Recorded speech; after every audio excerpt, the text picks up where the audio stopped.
Hello, aspirants. Welcome back to Simran IS Academy. Today, we will discuss all the frequently asked questions related to our program 365 questions in 365 days with our Pamal ma'am.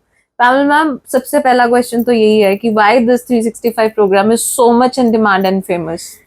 या क्यों famous है guys मुझे ऐसा लगता है कि learn by maps अपने आप में बहुत ज़्यादा यूनिक इनिशिएटिव था। तो हमने सोचा कि let's bring up something related to your means answer writing, क्योंकि वो मिस हो रहा था वो पार्ट जो है। और बहुत ही सोसाइटी ने हम लोगों को प्यार दिया लर्न बाय मैप्स के थ्रू। मैसिव नंबर ऑफ हमारे जो है मटेरियल गया, तो मुझे लगा कि let's do something for your society. तो ये हम लोगों ने एक यूनिक इनिशिएटिव मुझे लगता है इसीलिए और फेमस इसीलिए क्योंकि बहुत ज़्यादा अफोर्डेबल है। बहुत ही मिनिमम अमाउंट में पूरे साल के लिए you are getting a mentor.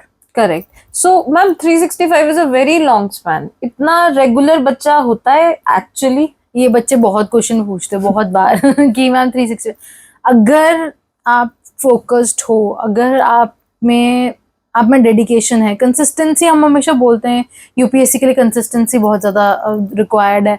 तो आप क्या कंसिस्टेंट कैसे रहते हो? तो ये कंसिस्टेंसी वही तो आपके रिफ्लेक्ट करेगा 365 डेज के अंदर। जब तक आप लिखोगे नहीं तब तक आप यूपीएससी कैसे क्लियर करोगे? And you have to write it. और अगर फॉर एग्जाम्पल अगर नहीं बच्चा लिख पा रहा है या फिर अगर after a certain time interval वो इरेगुलर हो जाता है, क्योंकि प्रॉब्लम्स आ जाता है हम लोगों का, तो गाइस ऐसा होता है इसके अंदर ना कि आप अगर 200 या ना, मैं अभी नहीं ये चीज बोलूंगी, अभी तो आप बहुत अच्छे से रेगुलर रहो। प्रॉब्लम्स के लिए 2 महीने 3 महीने पहले अगर आप छोड़ना चाहते हो answer writing, that completely up to you. But बच्चों ने लगातार 365 डेज के लिए भी लगातार 2 साल से पीछे लिख रहे हैं।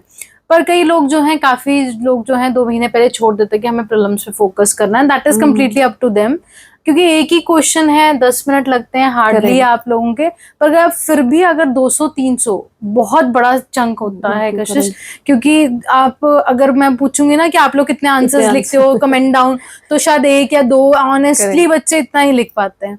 पर 100-200 क्वेश्चन लिखना फिर it will give a huge impact in your preparation. Correct. So ma'am program is all about कि क्या क्या चीजें हम इसके अंदर इंक्लूड करें, like only GS we are taking up या फिर इसके साथ हम कुछ और भी एक्स्ट्रा पर्क्स दे रहे हैं? जैसे ना हम लोग हमेशा बताते हैं कि जीएस में आपका इवन हम लोग इस बारी वीकली भी आप लोगों को बताएंगे कि पॉलिटी लेनी है, ज्योग्राफी लेनी है, हिस्ट्री लेनी है।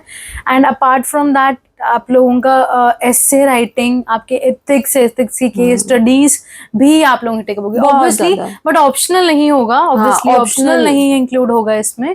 So, but rest GS will be gonna complete guys, including the ethics portion, case studies जिसको बच्चे बहुत ignore करते हैं, procrastinate कर जाते हैं कि let's do it later on, but you should do it. It's part of your syllabus and you should be very very focused around that also. essay writing again ma'am ने बहुत अच्छा point बोला कि essay writing पे काम करना बहुत जरूरी है, but we'll start working over it after a certain time period, है ना? अभी तो नहीं, अभी तो इनिशियली ये बिगनर्स के लिए हम लोग जो है बिगनर लेवल से स्टार्ट करेंगे, मॉडरेट तक लेके जाएंगे एंड उसके बाद इसको एडवांस लेवल पे। मेरा नेक्स्ट क्वेश्चन भी इसी के अराउंड ही था कि बिगिनर बहुत बच्चे पूछते हैं कि क्या मैं ज्वाइन कर सकता हूँ अगर मेरा सिलेबस ही नहीं हुआ? What if I didn't have done GS paper 2 and 3? मैंने आज भी सुबह वीडियो बनाई है कि अगर यही सोचते रह जाओगे कि मेरा सिलेबस नहीं कंप्लीट हुआ तो सिलेबस जब रैंकर बन जाता तब भी पूरा नहीं होता गाइस।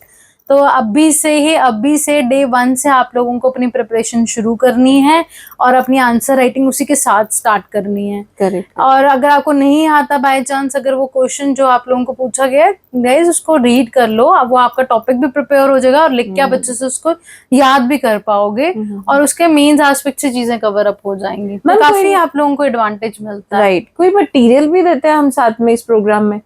नहीं ये नेगेटिव पॉइंट है नहीं पर ये है कि आप लोगों को फीडबैक जैसे हम लोग प्रोवाइड करते हैं तो आपको मॉडल आंसर दे देते हैं। सपोज करो कि आप लोगों ने एक दिन आपने आंसर नहीं लिखा, तो आप क्या 2-3 दिन का इकट्ठे आंसर लिख रहे हो, तो ऑब्वियसली वो चेक नहीं होते, पर आप जो डेली के डेली जो लिख रहे हो वो जरूर चेक होता है। पर 2-3 दिन का खुद आप आंसर लिख के आपके पास एक मॉडल आंसर आ जाता है, तो यू कैन इवैल्यूएट योरसेल्फ, तो अपने आप को आप इवैल्यूएट कर सकते हो उसमें। तो मैम कोई गैप भी आता है बीच में, लाइक अगर कोई जैसे फेस्टिव आ गया तो हमें क्वेश्चंस मिलेंगे कि बच्चों का एक थोड़ा छोटा सा क्वेश्चन था, कोई छुट्टियां भी मिलती हैं? नहीं। 365 मतलब रेगुलर? 365 मीन्स रेगुलर गाइस, हमारी तरफ से बहुत कंसिस्टेंट रहे हम 2 साल में। प्लस इसमें ये होता है कि दिवाली वाले दिन हम लोग एक हफ्ते का इकट्ठे ही होमवर्क दे देते हैं, क्योंकि उस टाइम पे टीम अवेलेबल नहीं होती। सिर्फ दिवाली एक ओकेजन है, उसमें हम लोग पहले ही आप लोगों को 7 क्वेश्चन इकट्ठे देते हैं और सातों की फीडबैक इकट्ठी मिलती है। ये प्रोग्राम मैम वर्किंग प्रोफेशनल्स के लिए कितना कामयाब है? वो उनके लिए बहुत ज्यादा, क्योंकि मुझे लगता है इसमें हर साल 80% 70% एनरोलीज ही वही होते हैं जो वर्किंग प्रोफेशनल्स हैं। Okay. तो उनको पता नहीं, I don't know why, but ये वो लोग बहुत ज्वाइन करते हैं। करेक्ट। और गाइज उसमें ना एक टाइम है, हमारा सबमिशन ऑफ आंसर्स का एक टाइम गिवन है। तो वर्किंग प्रोफेशनल्स के लिए we are giving the flexibility to deposit their answers by 9 in the night। हम लोग उनके लिए ये फ्लेक्सिबल रख रहे हैं टाइमिंग्स। सो जिसका अगर टाइमिंग्स के से रिलेटेड इशू है, आस्क क्वेश्चंस हैं, तो प्लीज काइंडली नोट दिस कि we are giving that flexibility to the students. So ma'am अब एक पॉजिटिव पॉइंट हमारे 365 प्रोग्राम का और एक नेगेटिव बता दीजिए।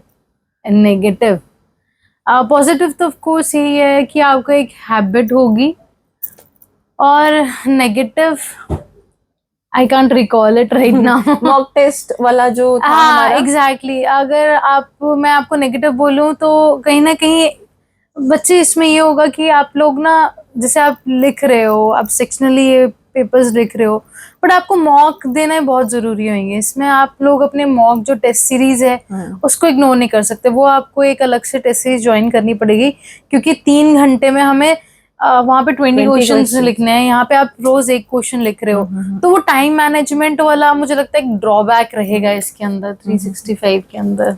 फीस बहुत लिमिटेड रखी है, तो मतलब बच्चे तो टूट टूट के मतलब बहुत, मतलब कि ये एक ऐसा प्रोग्राम है जो बहुत ही सक्सेसफुल है।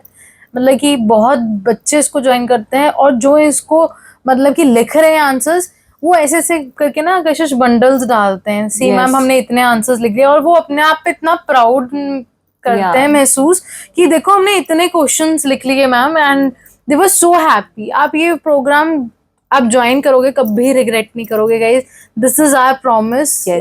हम लोगों ने क्वालिटी के साथ आज तक कभी कॉम्प्रोमाइज नहीं किया, और 365 में तो आप लोगों को खुद को एक एनर्जी आती है कि आप खुद लिख रहे हो, और ये सबसे इम्पोर्टेंट है, that is to write. And you yourself will gonna actually observe कि what is the difference between your day 1 and day 365।